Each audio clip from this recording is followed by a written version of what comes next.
ایک دفعہ کا ذکر ہے کہ ایک چھوٹے سے گاؤں میں فضلو نامی کسان رہتا تھا۔ اس کا ایک چھوٹا سا فارم تھا جہاں اس نے مختلف فصلیں اگائی ہوئی تھی۔ ساتھ ساتھ اس نے بہت سارے جانور بھی پالے ہوئے تھے۔ وہ ہر وقت اپنی فصلوں اور جانوروں کی دیکھ بھال میں لگا رہتا تھا۔ اسی وجہ سے وہ ہر وقت سنجیدہ اور غصے میں رہتا۔ فضلو کی بیوی نسرین اسے سمجھاتی، دیکھو فضلو، ہر وقت منہ بنا کر اور غصے سے بات کرنا ٹھیک نہیں ہے۔ تمہاری اس عادت کی وجہ سے بچے ہر وقت سہمے رہتے ہیں۔ کبھی کبھی مسکرا کر ان سے بات کر لیا کرو۔ مگر فضلو اپنی بیوی کی بات سن کر غصے سے جواب دیتا، دھوپ اور گرمی میں جتنی محنت میں کرتا ہوں، اگر تم لوگ کرتے تو تمہارا مزاج بھی میرے جیسا ہو جاتا۔ میں جیسا ہوں ویسا ہی ٹھیک ہوں۔ سالہ سال گزر گئے اور فضلو کا مزاج وہی غصیلا اور چڑچڑا رہا۔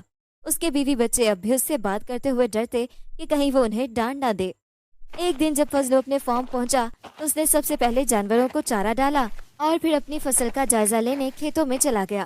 فصل کو دیکھتے ہوئے اچانک فضلو کو کھیت کے آخری کونے میں ایک عجیب و غریب پودا نظر آیا۔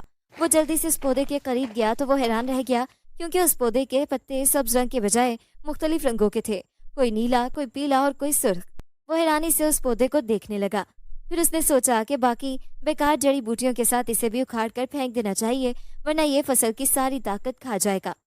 یہ سوچتے ہی فضلو نے جیسے ہی اپنا ہاتھ اس پودے کی طرف بڑھایا، وہ یکدم تن کر سیدھا کھڑا ہو گیا اور بولا، ارے ارے، کون ہو تم؟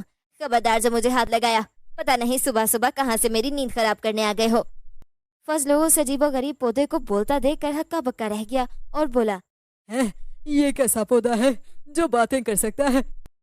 پودے نے فضلو کی بات سنی تو کھلکھلا کر ہنسا اور بولا، ہاں ہاں، میں بھی بول سکتا ہوں۔ کیا زبان صرف تم انسانوں کے منہ میں ہوتی ہے؟ میرے منہ میں بھی یہ زبان ہے جس سے میں بول سکتا ہوں۔ فضلو نے غصے سے پودے کو جواب دیا، لمبی زبان والے پودے چپ کر، مجھے زیادہ بولنے اور شور کرنے والے پسند نہیں ہے۔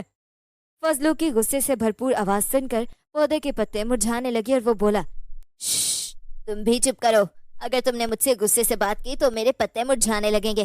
مجھ سے ہنس کر بات کرو کیونکہ میں ہنسی کا پودا ہوں اور میرے یہ پتے بہت قیمتی ہیں کیونکہ ان میں رنگ برنگے دھاگے بنتے ہیں۔ پودے کی یہ بات سن کر فضلو بہت حیران ہوا اور اس نے پودے کے چند پتے کاٹ لیے اور بازار بیچنے چلا گیا۔ وہ پتے بہت ہی مہنگے داموں بک گئے اور فضلو کو بہت سارے پیسے مل گئے۔ اب تو فضلو بہت ہی خوش ہوا کہ اتنا قیمتی پودا اس کے کھیتوں میں موجود ہے۔ وہ پودے کی اپنی جان کی طرح حفاظت کرنے لگا۔ وہ سوچنے لگا کہ اگر اسی طرح وہ پتے بیچتا رہا تو بہت جلد امیر ہو جائے گا۔ لیکن جب وہ اگلی صبح اس پودے سے پتے کاٹنے گیا تو یہ دیکھ کر حیران رہ گیا کہ اس پودے پر ایک بھی پتا نہیں اگا تھا۔ یہ دیکھ کر اسے پھر سے غصہ چڑھ گیا اور وہ کہنے لگا، کہاں گئے تمہارے پتے اور آج میں کیا بیچنے جاؤں گا؟ پودے نے تھکی تھکی آواز میں کہا، میں نے تمہیں کہا تھا کہ میں ہنسی کا پودا ہوں۔ اگر تم مجھ سے غصے سے بات کرو گے تو میرے پتے مرجھا جائیں گے، اور اگر تم مجھ سے ہنس ہنس کر باتیں کرو گے تو میں ہرا ہوتا جاؤں گا اور میرے پتے بھی بڑھتے رہیں گے۔ پودے کی عجیب و غریب باتیں سن کر فضلو سوچ میں پڑ گیا۔ پھر وہ جلدی سے اپنے گھر آیا اور اپنی بیوی نسرین کو بلا کر اس ہنسی کے پودے کے بارے میں بتایا۔ اس کی بیوی بھی سن کر حیران رہ گئی اور بولی، کیا واقعی کوئی ہنسی کا پودا بھی ہوتا ہے؟ فضلو نے اپنی بیوی سے کہا کہ تم اور بچے اس پودے کے پاس جاؤ اور اس سے ہنسی مذاق کی باتیں کرو تاکہ اس پر ڈھیر سارے نئے پتے آ جائیں اور انہیں کاٹ کر بازار بیچ آؤں گا، جس سے ہمیں ڈھیر سارے پیسے ملیں گے۔ فضلو کی بات سن کر اس کی بیوی اور بچے اس عجیب و غریب ہنسی کے پودے کے پاس پہنچے اور اس سے ہنس ہنس کر باتیں کرنے لگے۔ نسرین پودے کے پاس جا کر بولی، ارے یہ کتنا مزاحیہ پودا ہے، اسے دیکھ کر میری تو ہنسی ہی نہیں رک رہی۔ فضلو کا بڑا بیٹا اپنی ماں کی بات سن کر بولا، یہ تو واقعی بہت مزاحیہ پودا ہے اور اس کے پتے بھی بہت پیارے ہیں۔ ہنسی کے پودے نے جب اپنے ارد گرد ہنسی کی آواز سنی تو سر اٹھا کر کھڑا ہو گیا اور خوشی سے جھومنے لگا، اور ان لوگوں کی ہنسی کی آواز سن کر اس پر پھر سے رنگ برنگے پتے اگنے لگے۔